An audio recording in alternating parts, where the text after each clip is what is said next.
it's time to sit back and relax with your favorite drink. And listen.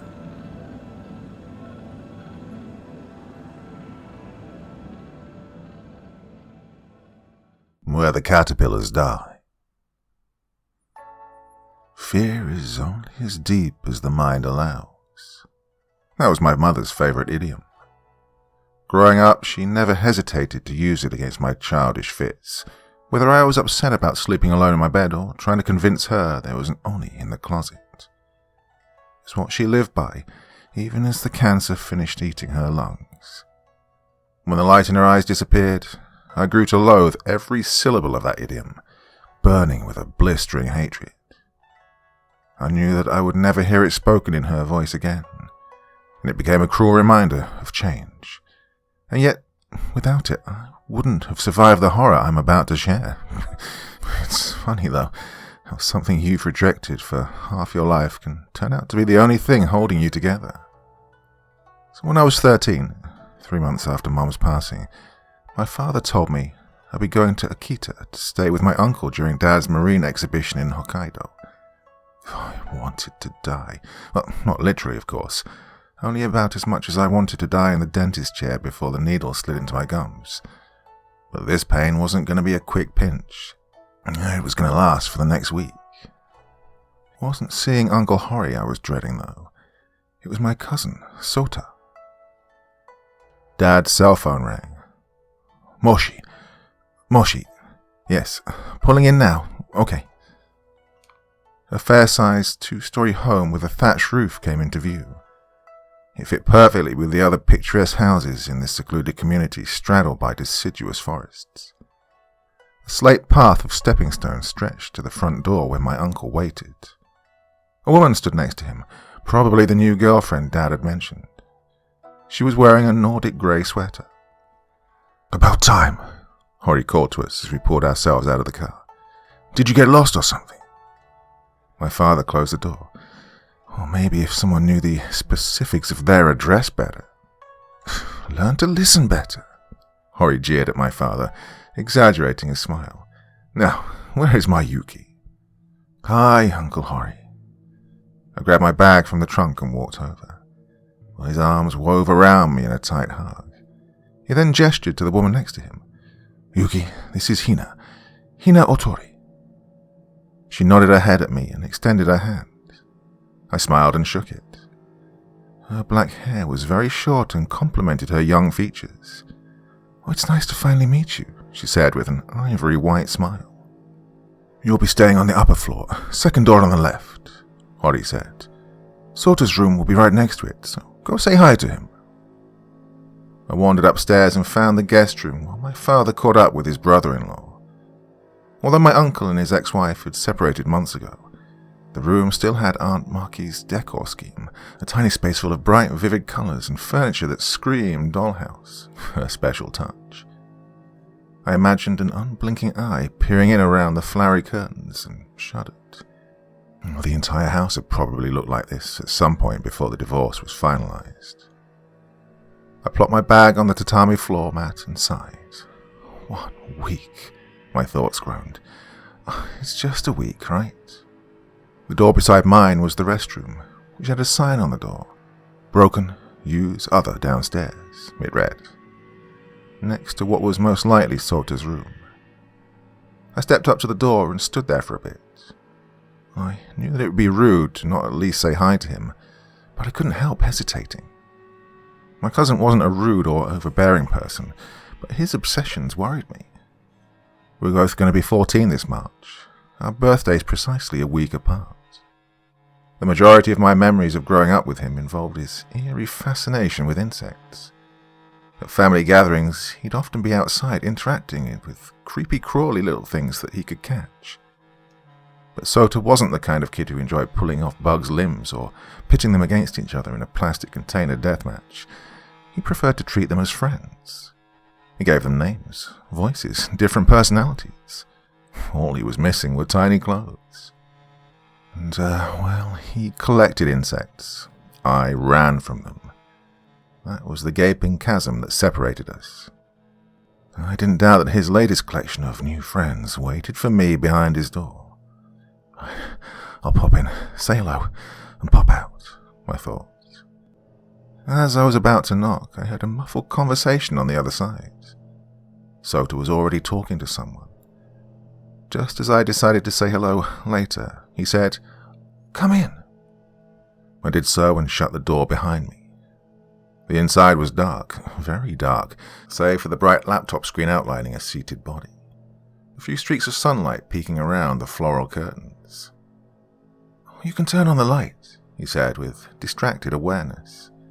"Sure, Your Majesty," I sighed, flicking the light switch. After the darkness melted away, I saw the hanging scroll paintings and mounted pieces of calligraphy that covered his walls. As expected, several diagrams of different insects' anatomies joined them. A framed picture of Aunt Markie sat on his desk.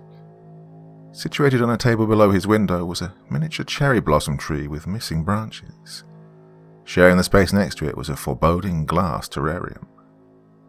Upon hearing my voice, he turned to look at me. "Oh, hey," he said quietly, rolling towards me on the chair's caster wheels. We gave each other a light, 2-second hug, and then he returned to his laptop to shut it off. "I saw you pull in. I wasn't sure when you'd come by." I shrugged. "Well, you sounded like you were already talking to someone." "Oh, that was just my mom," he replied in the same monotone. "She Skypes me from her trip whenever she has time." "Where is she?" I asked. "Europe. She's touring France right now." "Oh!"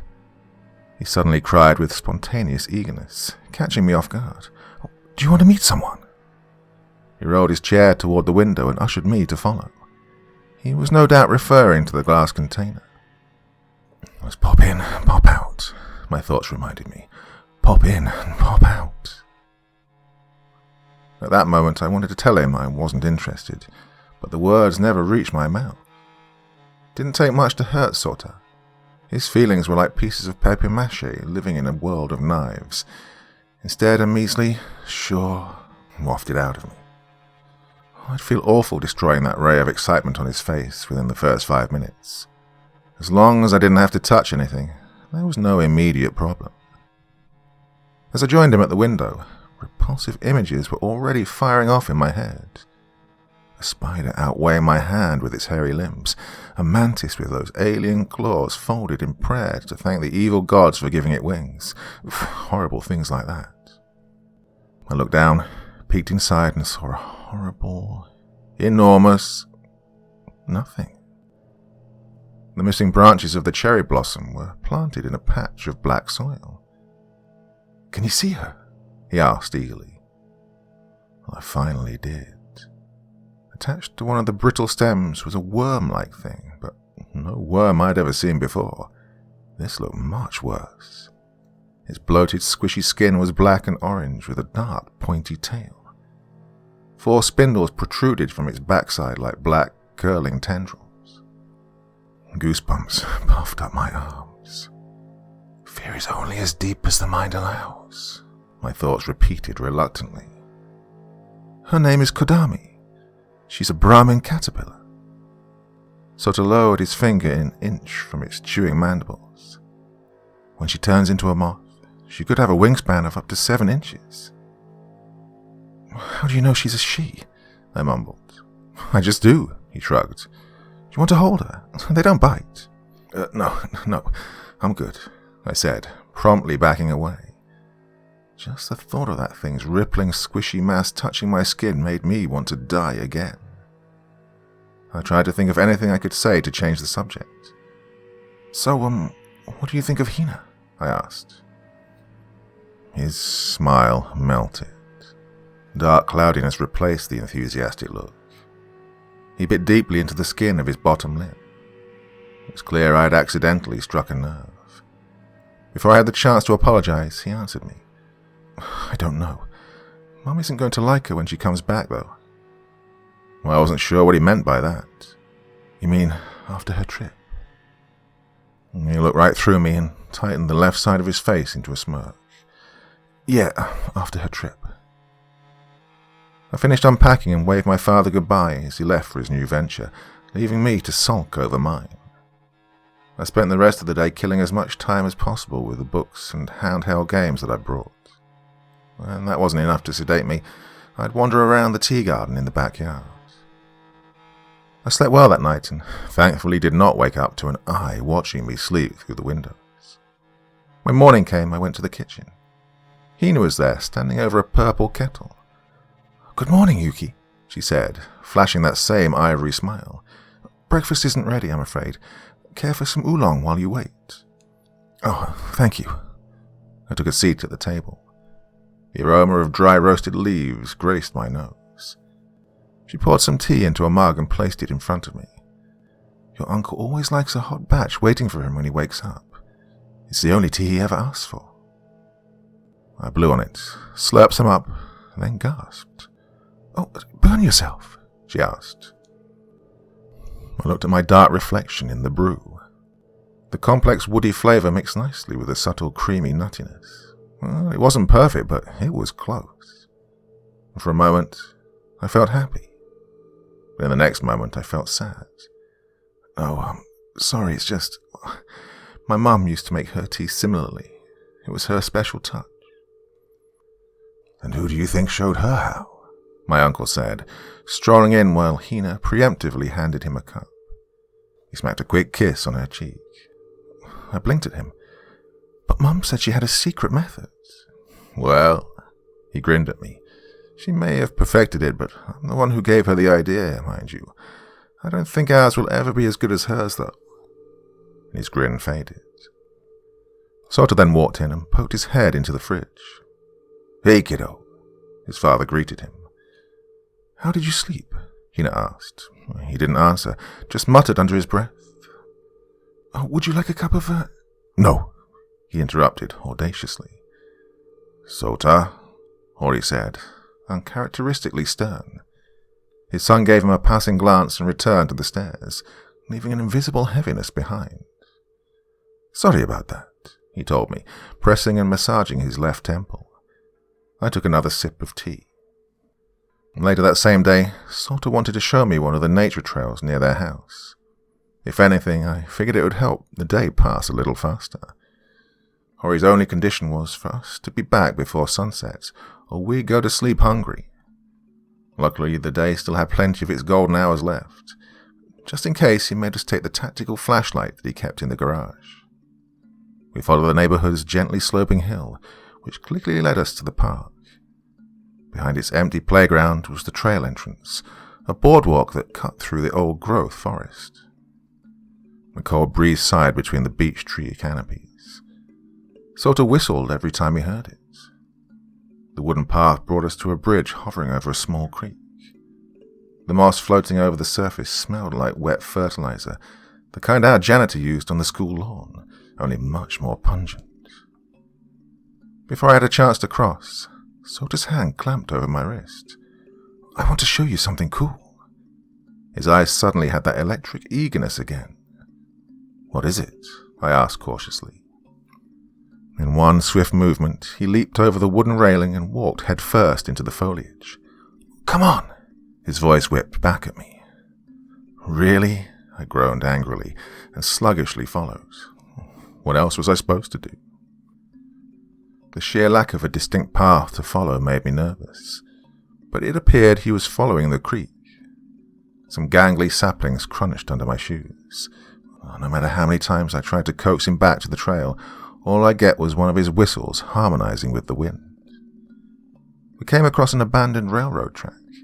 It was, for the most part, buried beneath a bed of weeds. Whatever route its ancient metal and wooden ties had once followed now belonged to the underbrush. A rusted rail spike was jutting from its iron harness like a snapped bone.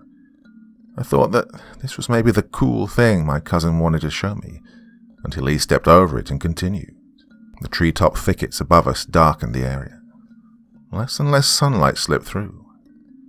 Piles of dead leaves were everywhere, the occasional bell-shaped mushroom poking out of them. The trees here were different, too. Their bark was covered in sunken dead cankers. Slimy brown ooze leaked out of them like pus from a popped zit. The visual made me cringe. I didn't like it here. It was cold. It was different. The air felt stale and damp. "Here," Sota said merrily, finally breaking the awful silence. The torii gate stood over us, the sort of gate you'd find leading into a Shinto shrine. Its large structure was held flimsily together with decaying wood. The horizontal crossbar connecting both pillars had a tablet caked in slime mold in its center, impossible to read. It was honestly a miracle the gate was still standing. Beyond it was a set of rocky steps covered in fuzzy orange clusters that led up the hill in a disorganized mess. "I found this place 2 months ago. Oh, don't bother asking how I did. It just happened. It's where I met Kadami." "Your caterpillar?" I asked, to which he nodded. I clamped my nose shut to keep out the musty smell of wet socks and rotting cedar. "Okay, you showed me. Can we head back now?" "Not yet," he answered, and began hiking up the rocky steps towards the top of the hill. I followed, losing my footing a few times on loose patches of dirt. Situated atop the incline was a large dead tree. I clambered to the top and joined him. The foul odor infecting the air was stronger up here. He pointed at something in front of us. A sculpture stood at the foot of the lonesome tree. It was clearly of a naked woman, roughly the same height as one too. Her copper skin was dark and coated with a film of green residue. Spiny black catkins with red and black spindles covered the majority of her body. Her disturbingly thin neck was bent to the side as though broken.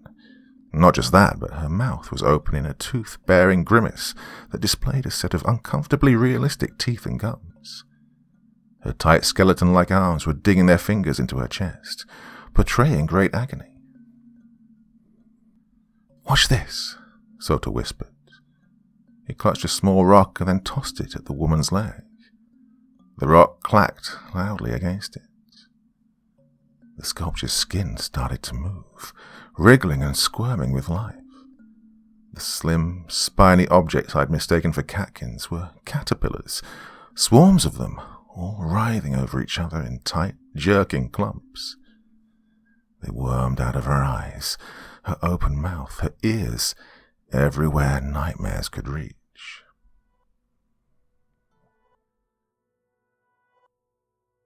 I staggered back and fell over, nearly sending myself spine first down the hill. My heart leaped into my throat. My muscles tensed and refused to move. I wanted to scream, but I couldn't. I wanted to run, but I couldn't. All I could do was let the deafening static wash out my thoughts. The static always came when the fear started to blossom.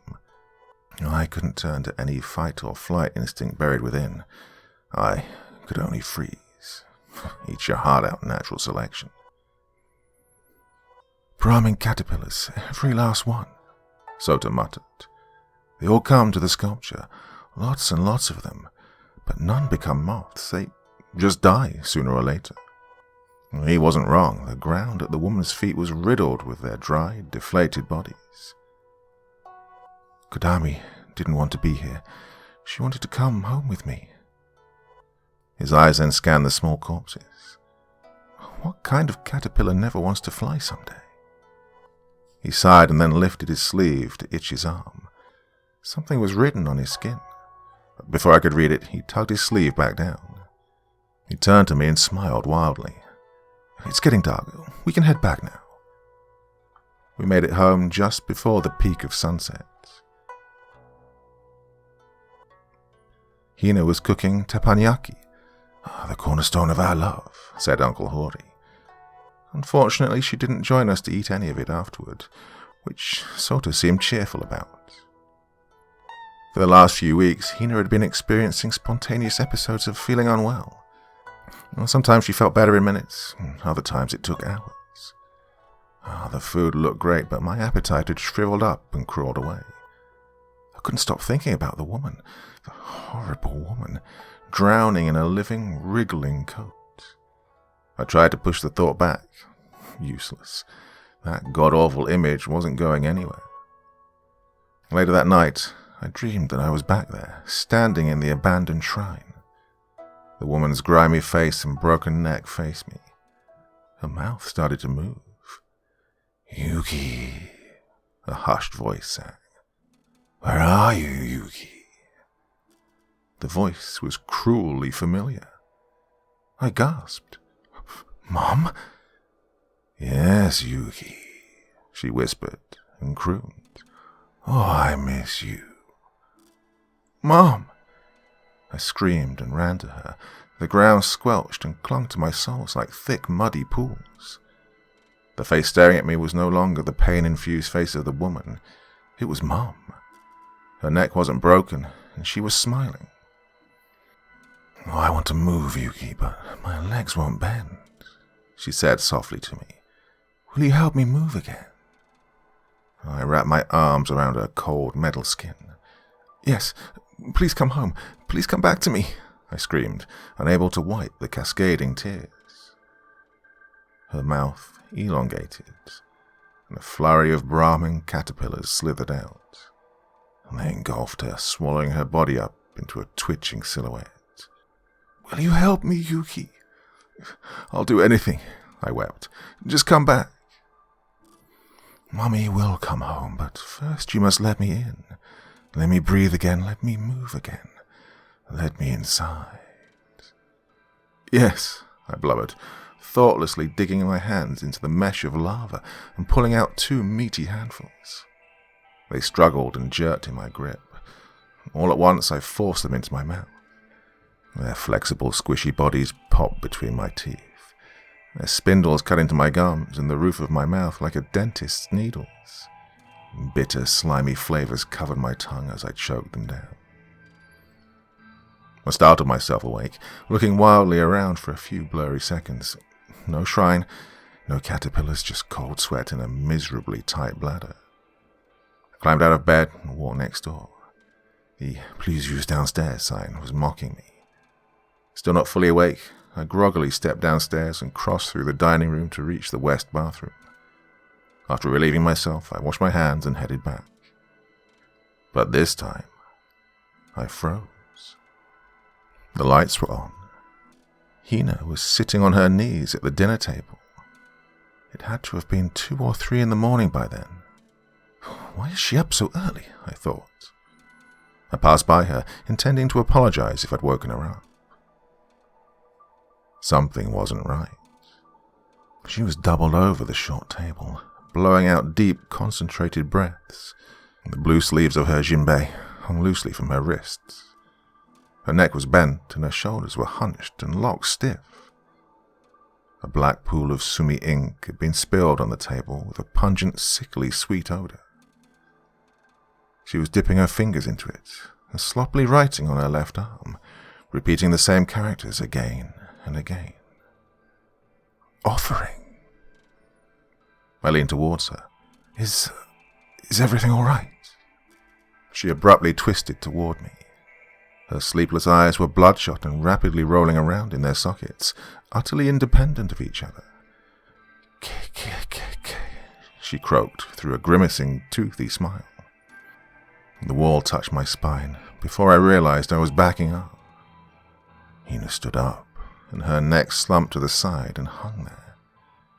She turned to me, eyes swiveling like a chameleon's, streaks of saliva slipping down her chin, and slowly approached.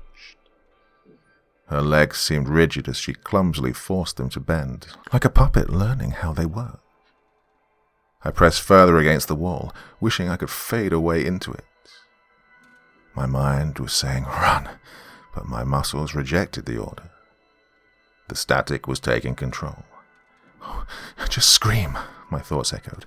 "Wake someone up, just scream." Her wet fingers grasped my wrist.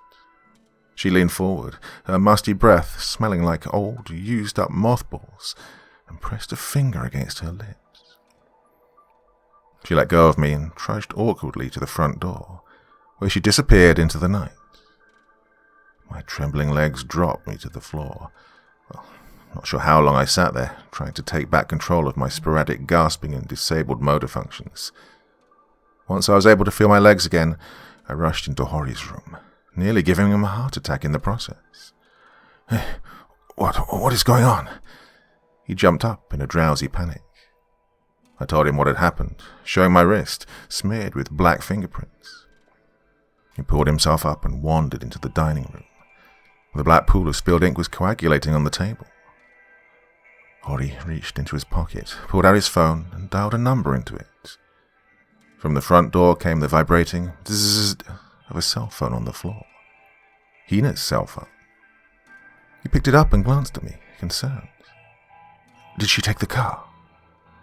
Before I could answer, he was already checking the garage. The car was unmoved. I heard him curse under his breath. I'm going to take a look around. Stay here in case she comes back, all right?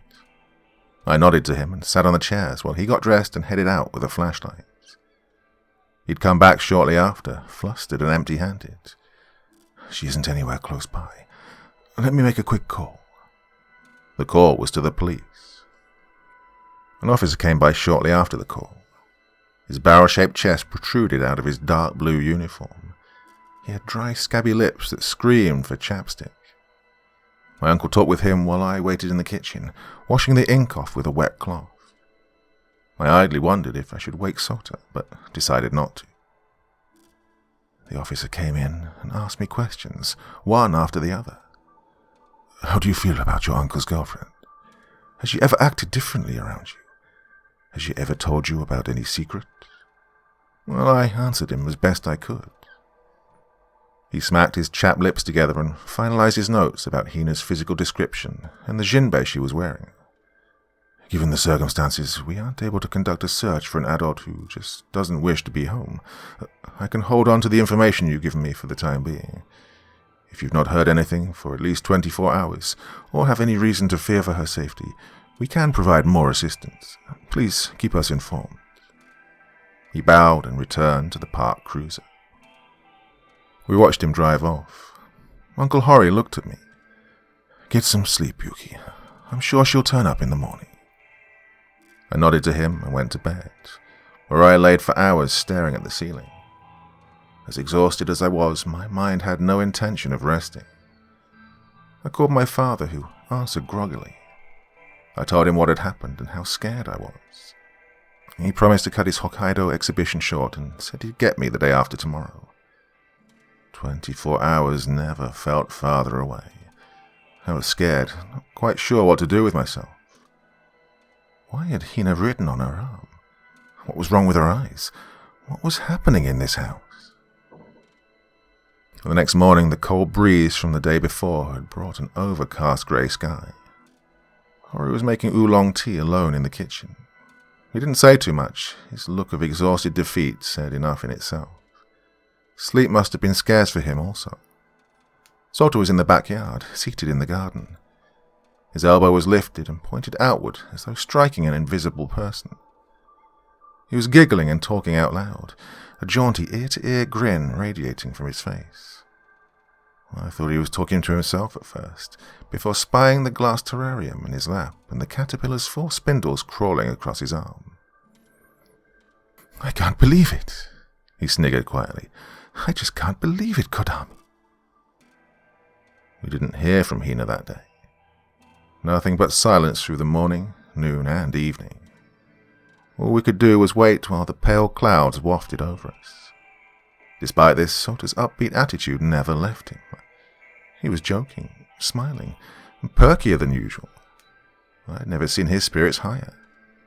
It wasn't right, and it also didn't seem real. He was hiding something, and for both Hori and Hina's sakes, I had to find out what it was before tomorrow. Around sundown, Hori left for another drive around the neighborhood, another attempt to find her. It was now or never. Just as I was about to tap on Sota's door, I heard him talking on the other side. I pressed my ear to the frame and listened intently. Don't understand, he said softly. It's okay now.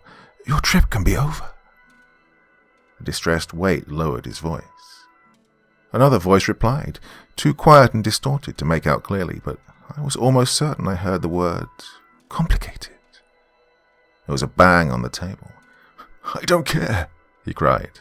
I did this for you, so why can't you do this for me? You need to be here. Dad needs you here.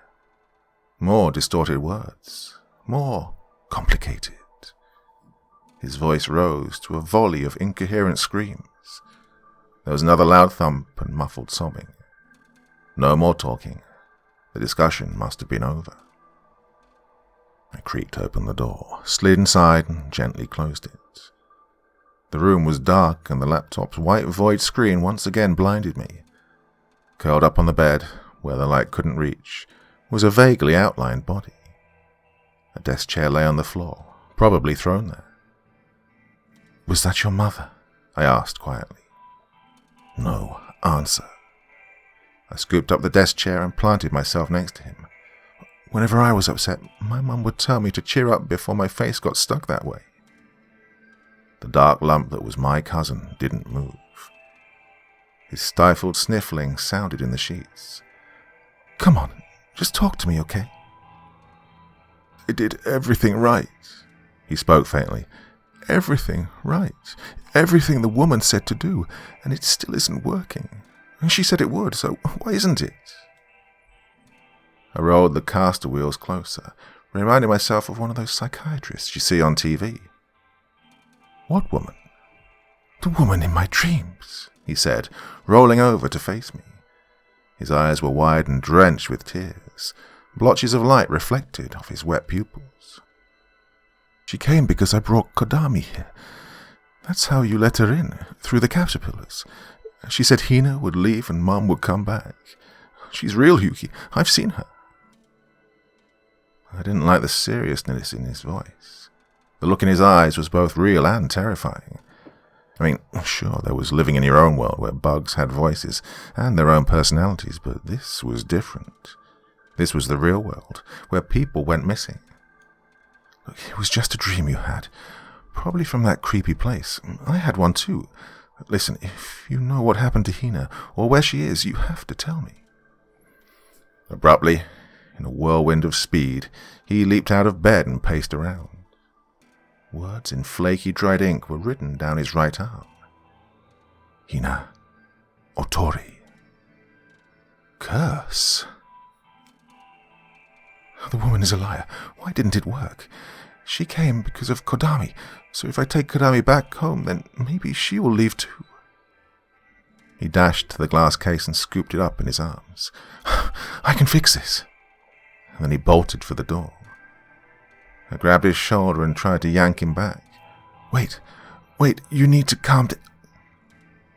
Something struck me in the head. It took me a moment to realize it was his elbow. Pain throbbed in my temple and blood rushed to the forming goose egg. My knees buckled and dropped me to the floor. I could hear the sound of feet pattering and swinging open the front door. Hot tears left dark blotches on my shirt. I thought about Hina. I thought about oolong tea. And I thought about Mom. "I'm sorry," I blubbered pitifully to myself. Felt like I was losing her all over again. That stupid idiom bounced around my aching skull, and I wanted to tell it to shut up. Why was I even crying? Sota said he'd come right back, but what if he doesn't? I blinked my eyes, both marinating in tears. But what if he doesn't? Here I was, crying my eyes out, while he was going to that awful place all alone. No, I couldn't let something happen to him. I couldn't let Hori lose him too.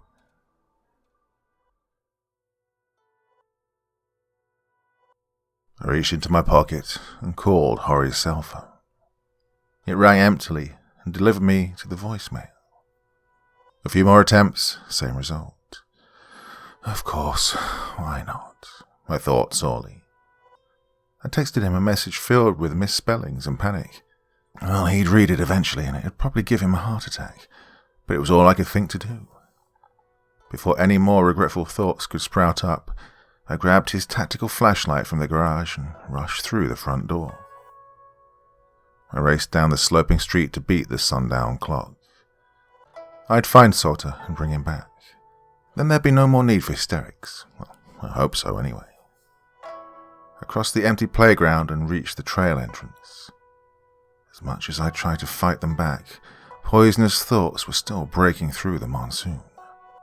Wriggling caterpillars all over her skin. I pressed on, trying to ignore them. Her slender, broken neck.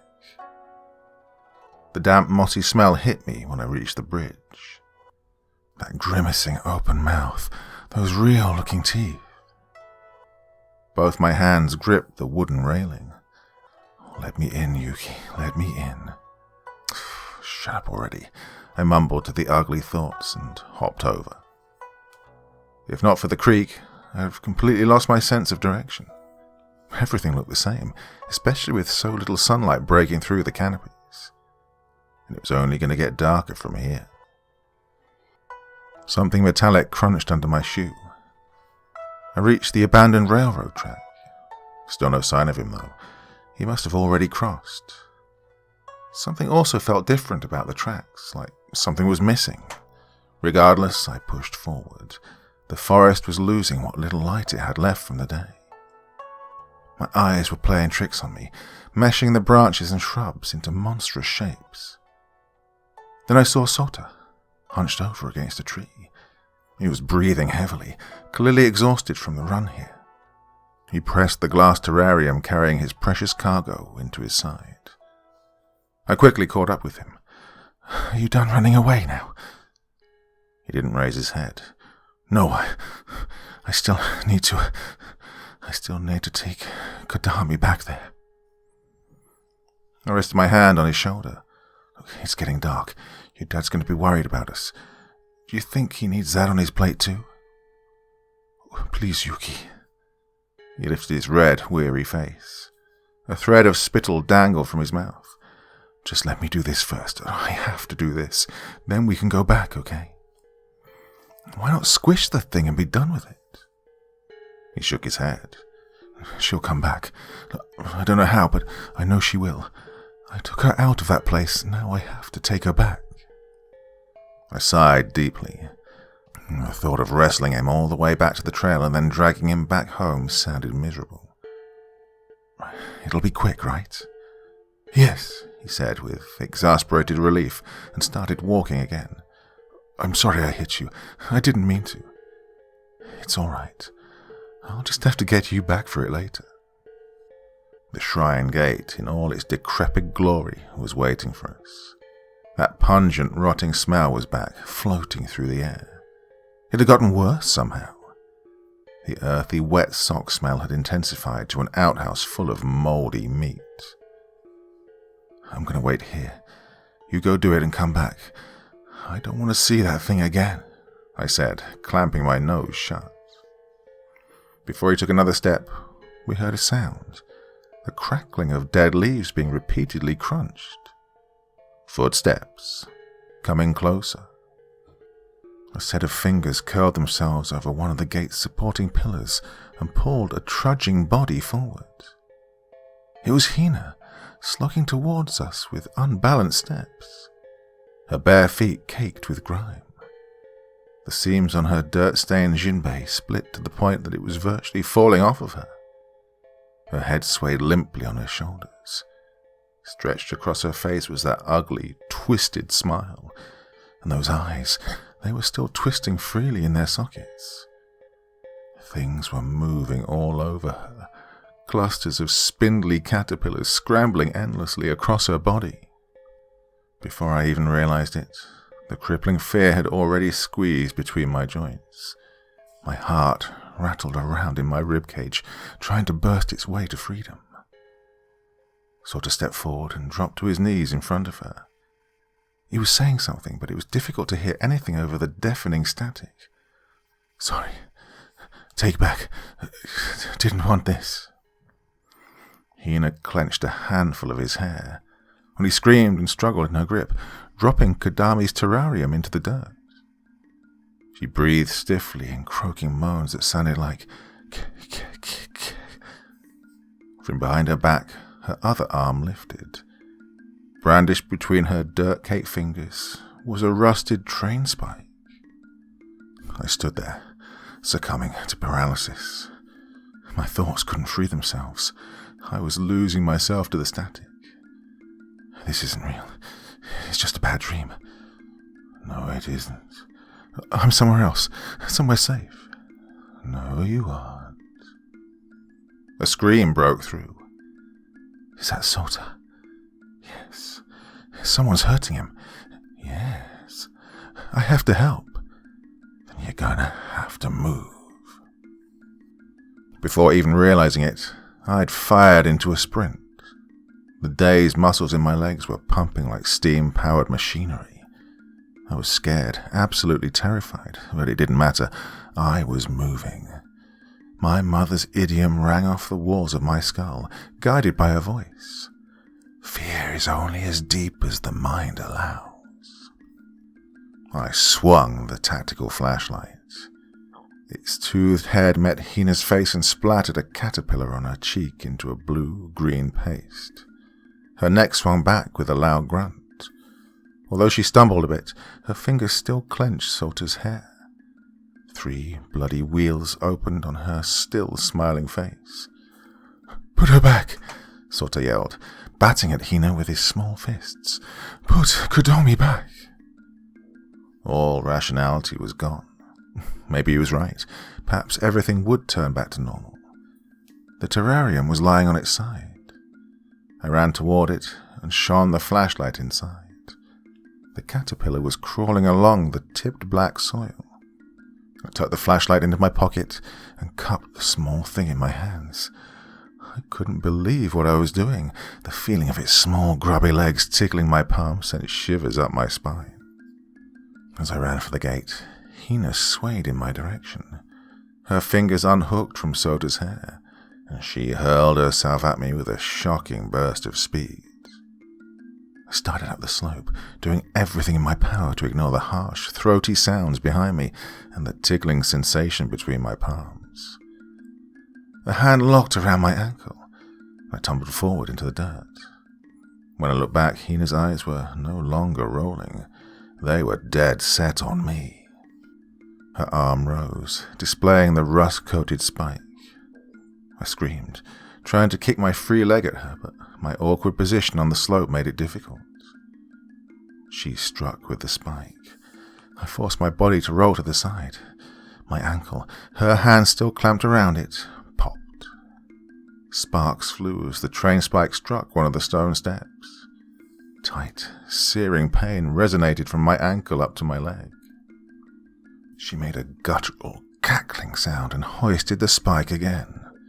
But this time Sota was behind her, the glass terrarium held over his head. He smashed it over her, sending a fine spray of glass and grime everywhere.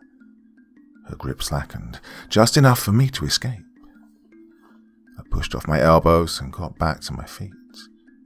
I trekked the rest of the way up the hill, fighting through the sharp pain in my ankle. The sculpture was waiting for me below the lonesome, rotting tree. Its frozen grimace matched Hina's perfectly, only this time there wasn't a single caterpillar on its filmy, green skin. Hina tromped up the hill as I staggered towards the sculpture. I wasn't sure what to expect. Would this even do anything? A horrible guttural scream came out of her as I forced the caterpillar between the sculpture's realistic teeth and into its coppery gullet. The train spike slipped from Hina's hands. She took a few weak steps and fell limply to the ground like a filthy rag doll. The numerous caterpillars she was wearing all toppled off of her and curled into unmoving ovals. I collapsed. My swelling ankle couldn't handle any more. Sota helped me back up, supporting me with my arm over his shoulder. I'm sorry. He was weeping uncontrollably. I'm still not sure if he was apologizing to Hina or me. We left her behind with the sculpture and the caterpillars, who worshipped it no more. Just as we staggered out of the trail's entryway, we saw Hori in the parking area, speaking to the same barrel-chested officer as before, most likely because of my message. He quickly spied us and dashed from the officer to meet us halfway. He pulled us into a tight embrace.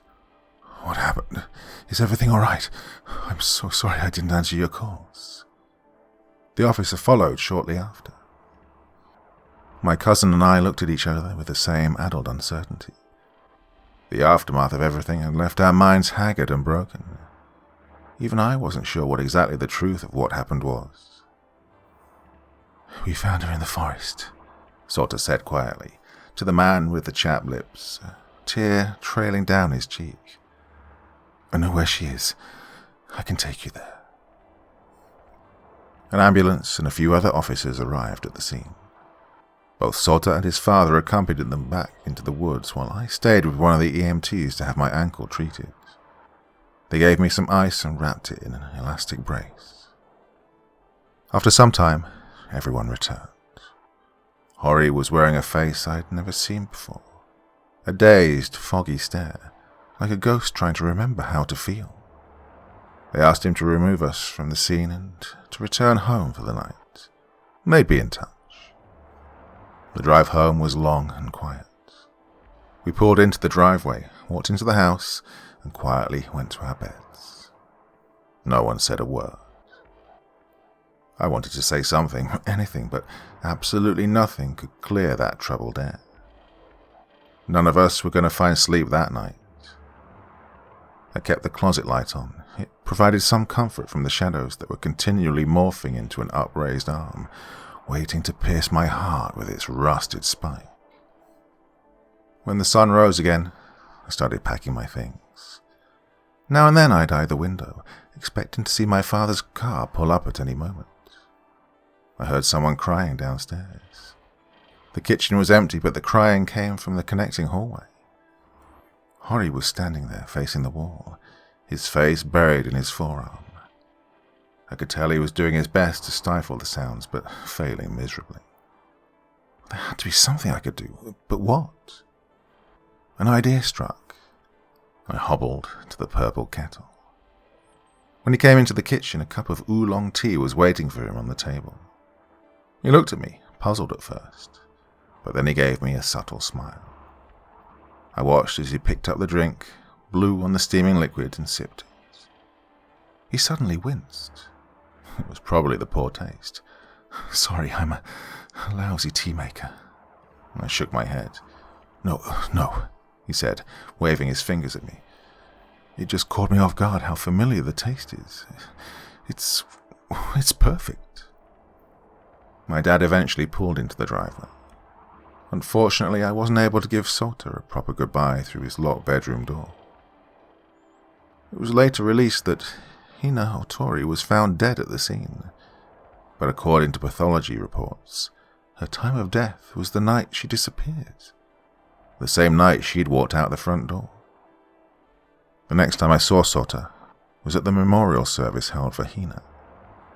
For the most part, he disregarded me, every so often granting me a passive glance. It wasn't until the end that he pulled me aside and started talking.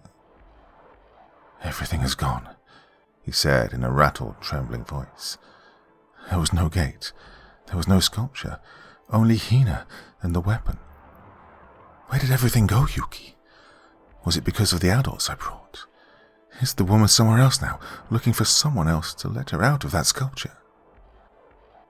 Well, I didn't have any answers for him. How could I have? We both felt crazy. We probably were both crazy, but there was no denying the horrors we'd witnessed that night. They were real, sickeningly real. Something tried to stop us from returning to that sculpture.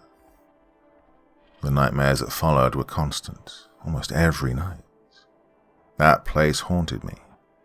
The torii gate, choked with slime mold, the rotten, pus-bleeding trees, the woman bearing her open-mouthed grimace, the place where the caterpillars went to die. Without my mother's idiom, the fear of falling back asleep would have caused me to collapse mentally. But progressively, the nightmares became less and less frequent. I guess even bad dreams can grow bored of their hosts. Even now, when one manages to claw its way back and wakes me in a cold sweat, I always pull myself back. But it became increasingly difficult for me to keep in contact with Sota. He seldom returned my messages. Hori mentioned to me that his son had been seeing a therapist on a regular basis, most likely to help him cope with the dark guilt on his shoulders, reshaping it, making it easier to chew up. Regardless, he'd have to live with it, the ungodly force that he'd conjured and used to rip Hori's new love away. all for the sake of keeping his father from moving on. Well, I've changed a lot since I last saw Sota, but how much didn't strike me until recently. I was typing a last-minute essay, trying to beat my midnight deadline. Something fluttered in my peripheral. A large moth had flown in through the window. 2 intricately patterned eye spots on its wings resembled skulls. Its black and brown body was robust. I didn't know until later that it was a Brahmin moth. Taking an interest in the light from my computer monitor, it whiffed over and landed on the screen. It was so close that I reached a finger out and touched its feathery antenna. It was kind of cute.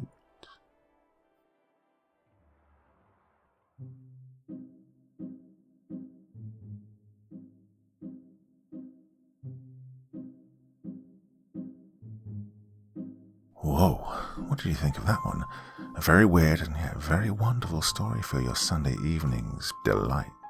Well, I wasn't sure about doing that one, but as soon as I started reading it to you all, I knew that it was a good decision. Really enjoyed that one. What do you think? Thoughts, feelings, anything you want to say in the comment section below the video, and as always, I'll do my best to reply to as many comments as I can. Well, that's your Sunday evening, Monday, tomorrow, and of course, I will be back with something very special for you all, and I hope you're going to join me. You are, aren't you? There you go. Okay, well, till the next time, very sweet dreams, and bye-bye.